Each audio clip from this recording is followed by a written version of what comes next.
کیا آپ کا اس میٹر میں کوئی ہاتھ ہے، اس لڑکی کے ساتھ میں جو میٹر ہوا آپ کا؟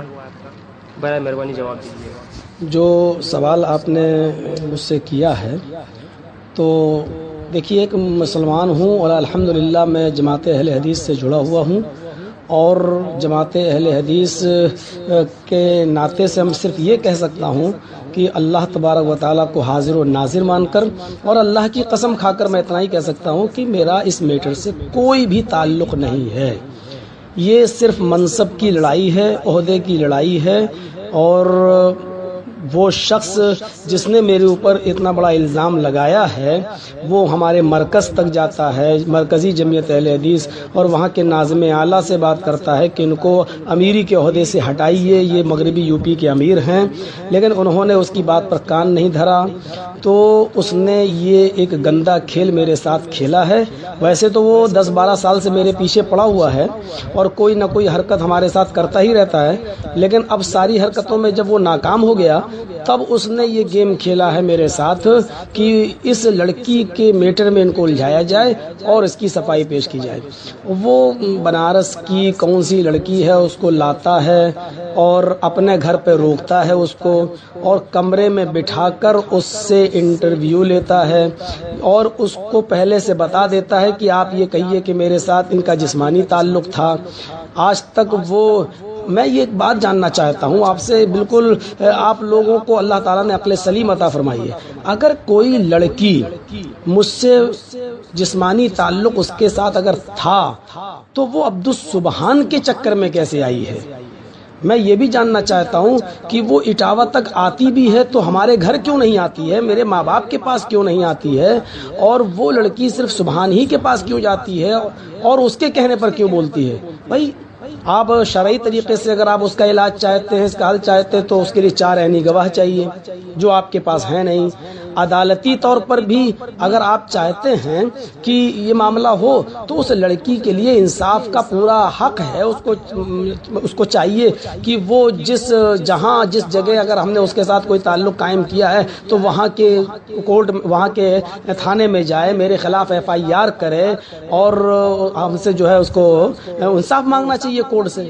لیکن وہ آج تک نہ تو اس کے باپ نے کوئی بات کہی ہے، نہ اس کے چچا نے کوئی بات کہی ہے، نہ اس کے بھائی نے کوئی بات کہی ہے، اور نہ ہی وہ اگر میرے ساتھ کوئی تعلق تھا تو اس کو نیٹ پہ جو ڈالا جا رہا ہے تو یہ تو اس کو بھی نہیں معلوم تھا کہ یہ نیٹ پہ ڈالا جا رہا ہے۔ یہ دشمنی ہم سے نبھائی جا رہی ہے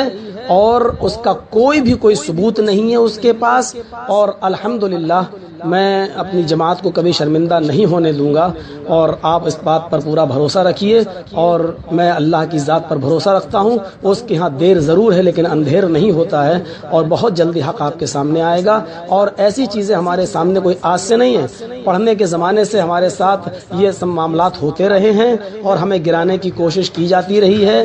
کیونکہ جو آدمی جتنی اوپر اڑان اڑتا ہے اور جتنا مشہور ہوتا ہے اس کو گرانے کی کوشش بھی اتنا ہی زوردار انداز میں کی جاتی ہے، لیکن اللہ کا ہاتھ ہمارے اوپر ہے، اور انشاءاللہ مجھے امید ہے کہ بہت جلدی اس کا فیصلہ ہوگا، اور بہت جلدی جماعت اہل حدیث کو میں کوئی خوشخبری سناؤں گا انشاءاللہ۔ السلام علیکم ورحمۃ اللہ۔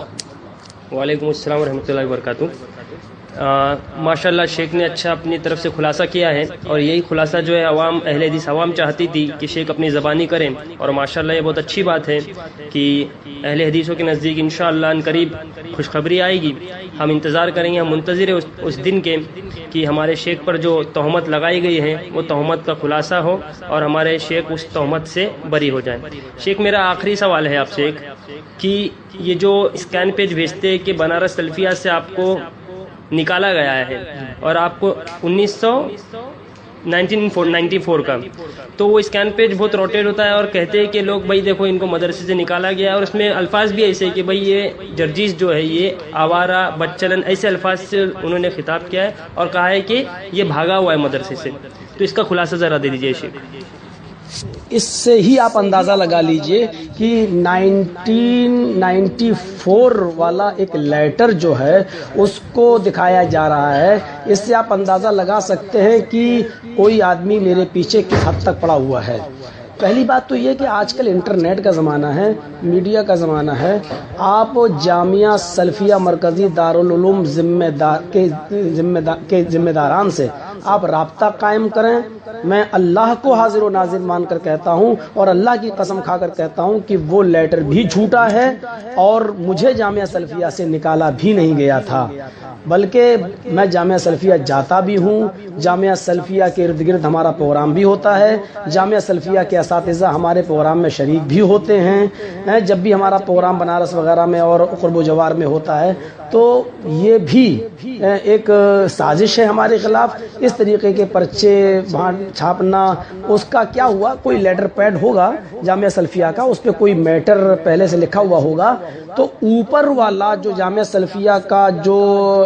لیٹر پیڈ ہے اس کے اوپر کا حصہ کاٹا گیا اور نیچے جو مہر لگی ہے اس کا حصہ کاٹا گیا اور ایک سمپل کاغذ پر چپکا کر اس میرے خلاف میٹر بنا کر اور اس کی فوٹو کاپی کرا کر اس کو اسکین کر کے یہ دیا جا رہا ہے. اچھا، دوسری بات یہ کہ اگر کسی کو اس لیٹر پر شک ہے کہ جامعہ سلفیہ سے نکالے گئے ہیں تو جامعہ سلفیہ کا فون نمبر محدث وغیرہ میں رہتا ہے اور آج کل موبائل کا زمانہ ہے، نیٹ کا زمانہ، آپ معلوم کر سکتے ہیں کہ جامعہ سلفیہ سے ہم کب نکالے گئے ہیں، کس سال سے نکالے گئے ہیں. انشاءاللہ آپ کو تشفی بخش جواب ملے گا. جامعہ سلفیہ سے میں نہیں نکالا گیا تھا.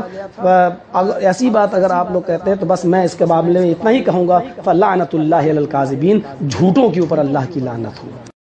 ڈاکٹر ذاکر نائک بھارت سے ملیشیا چلے گئے، لیکن جرجیز تو یہیں رہتا ہے، جیلوں میں بھی جاتا ہے،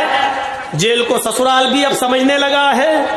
سب کچھ ہونے کے باوجود آج تک کوئی آدمی مجھے اپنے منتروں کے بارے میں یہ نہیں بتا سکا.